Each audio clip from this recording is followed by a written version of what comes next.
Well, the problem in Buddhism is suffering. And it presents an analysis of suffering, and it says if we understand why we suffer, the origins of suffering, then we can reverse it. And we can learn not to suffer. We can figure out ways to be in the world without suffering, which is nirvana. It literally means blowing out. It's the blowing out of suffering.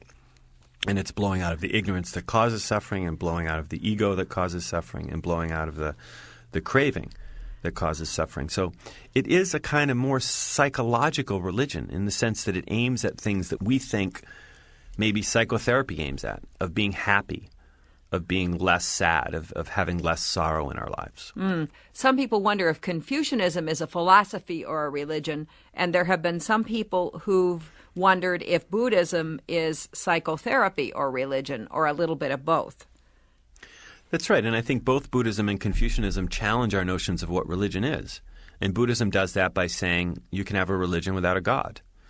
And people who want to say, well, okay, religion's about God, then they have to say, well, Buddhism isn't a religion. And yet, if you go around Asia and see the places in East Asia or in Southeast Asia where you have Buddhists, they sure look pretty religious. And so I think what we've learned to do as scholars of religion is to say, well, we were wrong when we said that religion needs to have a God or a creator God or even supernatural beings in order to be a religion, because Buddhism doesn't necessarily have those things. Do any Buddhists believe in God? Well, the classic answer is that the God proposition is not useful. The question in Buddhism isn't really what's the reality of the world. The question is how to get rid of suffering. And so if you ask a question like, is there a God? The Buddhist question in response to that question is answering that question either way going to make me less or more sad, less or more sorrowful, less or more in pain? And what the Buddha says is the God question is a question not leading to edification. In other words, it doesn't help. So don't ask it.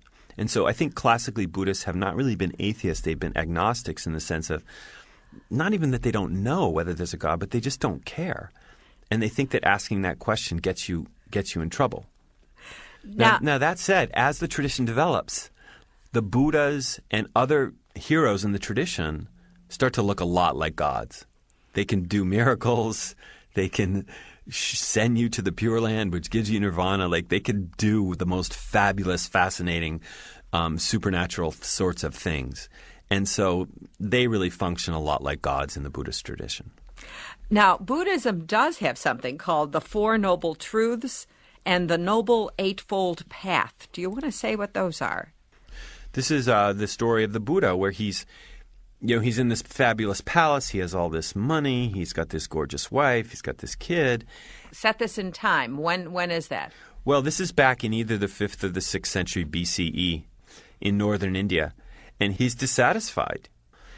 And so he leaves and he goes wandering around and he tries to figure out the source of his suffering. And finally he sits under this tree in northern India and he realizes the roots of his own suffering and the roots of human suffering. And that's really the Four Noble Truths, which are basically, number one, humans suffer. Number two, suffering has an origin. We suffer because we're ignorant. We suffer because we desire things that we can't have. We have ignorant craving. And then that suffering can be reversed and we can get rid of it. And the getting rid of it can lead us to nirvana, which is the fourth element there, the blowing out of suffering. So it's very much a cause and effect kind of argument here in the Four Noble Truths. And the Noble Eightfold Path is the getting rid of, right? It's saying, look, you can get rid of it through ethics. You can get rid of it through spiritual disciplines. But the key to it that has been distilled over time in the Buddhist tradition is either chanting or meditation. So you're going to, yes, lead an ethical life, but the core is going to be some kind of what we would call spiritual practice or contemplative practice that's going to get you to realize that yourself doesn't exist in the way that you wanted, that the craving never gets you what you really hope for, and if it does, it often makes you, less happy than you were before. You mentioned Buddhists practice meditation. Is there a particular form that meditation takes in Buddhism, a particular mode, or is it fairly diverse? Well, let me say to start that there's a lot of Buddhists actually who don't meditate. A lot of my students who come from East Asia and Southeast Asia look to monks to meditate. Especially if they come from Theravada countries, which is the oldest form of Buddhism that we see in South and Southeast Asia. There's a sense that monks are the ones who really try to get the religious goal of nirvana. What we do is try to get the proximate goal of a better rebirth, because only monks can get the real thing. So it's really more in the Mahayana Buddhism, this other form of Buddhism that we see in North Asia, that's a newer form, newer than the Theravada, the older one, where ordinary people feel that they can get the religious goal of nirvana in their lifetime, and they don't need to defer to monks to do that. And what they're going to do is a lot of different strategies. There are, the simplest one is Vipassana meditation that's popular particularly in Southern Buddhism or Theravada Buddhism, where you just are mindful of what's going on. And the most basic way of being mindful of what's going on is following your breath, every given moment. And that's Vipassana. There's also meditation that's called metta meditation that's more about compassion. And those are kind of focusing on, in a way, the two great Buddhist virtues of wisdom on the one hand, seeing the world as it really is, and then compassion, being empathetic in both feeling and action toward other human beings. Is there such a thing as worship in Buddhist temples? Well, again, you have to look at these two main forms of Buddhism. In the oldest form, the Theravada form from the South, I would say largely no. The argument is that the Buddha is not to be worshipped, that all we have here is human beings. We don't have gods. But pretty quickly in Buddhism, we developed this other form, the Mahayana form. And in that form, we have Buddhas and we have these figures called bodhisattvas, who are embodiments of wisdom and compassion, and with particularly compassion. And they are worshipped, because the thought is that those beings, those Buddhas and bodhisattvas, can transfer merit to you. This is a karma world, right, where things are driven by the law of karma, where, you do good, good comes back to you. Is there a holy book or books in Buddhism? Well, there are many sutras. Sutras is the term, typically the sayings of the Buddha. And Buddhists have different understandings of those. There are divisions, particularly in Mahayana Buddhism, that are very much around which scripture you read. Where did the Buddha really speak? Is he speaking in the Heart Sutra? Is he speaking in the Lotus Sutra? So there are an overabundance of scriptures in the Buddhist tradition, and much of the arguments have to do with which scripture do you account as closest to the real Buddha, the life of the Buddha. Now, as to the basic beliefs of Buddhism, again, I don't think there's anything we would probably call a creed. But I know you say that at least the most ancient tradition, there's a focus on the individual or the self, and basically ridding the self of suffering. But on the other hand, the self doesn't really exist. How can you explain this? Yeah, this is one of the wonderful pieces of Buddhism. It's one of the actually hardest things for me as a teacher when I do a world religions course with my students at Boston University. How do you explain to them this idea? And I think the simplest is Buddhism is growing out of Hinduism, and Hinduism has the idea of the soul, which they call the Atman, and Buddhists reject the idea. So we can kind of understand that because we have materialists, for example, in Western society, atheists who will say, well, we don't have souls, right? Mm-hmm. But the tradition argues more than that. It says we don't have a self. And I think this is a more important idea. And the key thing here is that when we think of ourselves as independent beings who are non-composites.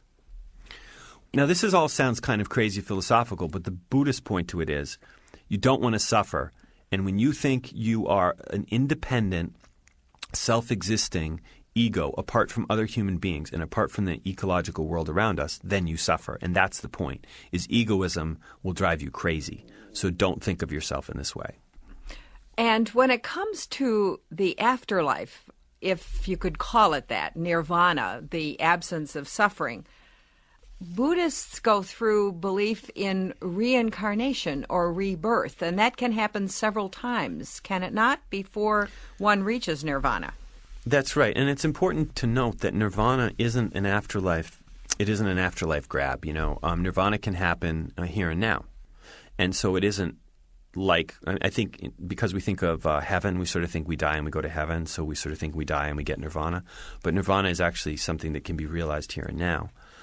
That said, the tradition does affirm reincarnation. It gets it from Hinduism. it becomes a little tricky because in Hinduism, the notion of reincarnation is that the Atman, the soul, recycles from life to life, so rebirth to rebirth. In Buddhism, they reject the Atman, and yet they have reincarnation. So what's reincarnated? And this is where Buddhists of different kinds of Buddhism are going to disagree. But one basic idea is that we have consciousness, and our consciousness is going to move from body to body. And so if you look at, say, the Vajrayana tradition, the Tibetan tradition of the Dalai Lama, the idea is that our consciousness reincarnates, so that the Dalai Lama is a reincarnation of the prior Dalai Lama, who is a reincarnation of the Dalai Lama before him. And they go around and they sort of try to find the consciousness of that person, in part by giving them the toys that as a little boy the prior Dalai Lama played with, and if they go to the right toys, then there's some evidence that may be the same person. But it is a reincarnation tradition, and that comes from Hinduism. Mm. And Buddhism is also a missionary religion, right? That's right. I mean, and Buddhism is the fourth largest religion in the world after Christianity, Islam, and then Hinduism. So there is this idea that the Buddha, after he achieved his enlightenment, he sort of said to himself, all right, I just learned something through my own experience that can only be learned through experience. What good is it for me to go tell somebody? Because immediately it's going to get flattened out. It's going to be misunderstood. It's going to be degraded as soon as I start to talk about the experience, because the experience is beyond words. And he's tempted to just go wander off into silence. So there would have been this sort of silent Buddhism out there in this one human being. But he says, no, I'm not going to do that. I'm going to teach it, and I know that I'll be misunderstood, but I'm going to teach it. And so he goes to Sarnath, which is in North India, and he preaches, and he tries to make converts. He says, look, here's the way I understand the world to be. This is what my awakened mind sees the world as. Try it and see if it's right. Try and see if it eliminates your suffering, because it eliminated my suffering. Mm. And ever since then, Buddhists have gone out to the whole world with that message, with that Dharma message. And finally, why is Buddhism becoming increasingly popular in North America? And in your book, you also say Australia and New Zealand. I think the thing that attracts us about Buddhism is it gives us spirituality without God. And the way to say it maybe more broadly is it gives us spirituality without religion. I mean, now Buddhism is a religion, but the way that Americans appropriate it in the West is more in terms of its contemplative practices. So we kind of get this amazing tradition that has thought for 2,500 years about what techniques can we use to eliminate suffering, what techniques can we use for individual spiritual contemplation. And we're able to borrow those without this sort of sense of God, revelation, prophets, required rituals, things like that. And that seems really freeing to a lot of Americans. And I think that's part of the source of its popularity.